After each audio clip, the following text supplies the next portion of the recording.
Et bonjour à tous, bienvenue dans ce nouveau podcast. Aujourd'hui, je vous emmène à Karsberg en Alsace, où on va voyager pour vous raconter l'histoire d'un homme exceptionnel qui est né ici en 1875.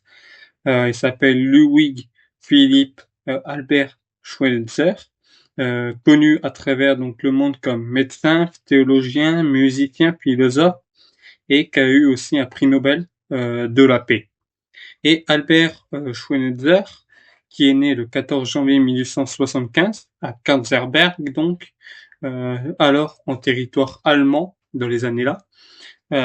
Il grandit à Kempach, où son père était pasteur, et il étudie donc la théologie et la philosophie à Strasbourg, tout en se passionnant très tôt pour l'orgue et pour une personne qui s'appelle Jean-Sébastien Patch. Il décide donc de tout quitter pour devenir médecin afin de fonder un hôpital en Afrique équatoriale, un projet qui le marquera à jamais.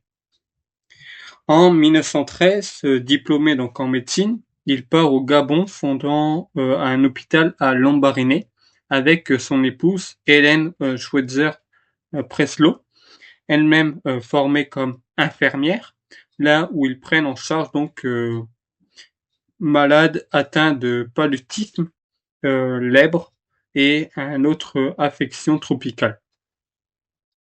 Durant la Première Guerre mondiale, en tant que citoyens allemands, ils furent interdits donc d'interner en France en 1914 à 1918, avant de pouvoir retourner donc à Lambaréné en 1924.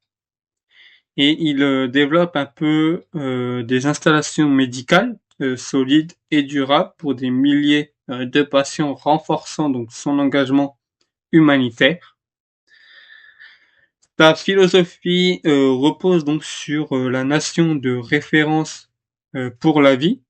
Chaque être vivant mérite respect et compassion. Et en 1952, il reçoit donc le prix Nobel de la paix en reconnaissance de sa constance au service de l'humanité. Il utilise la somme du prix, environ 33 000 USD, pour financer une aile lébreuse dans son hôpital.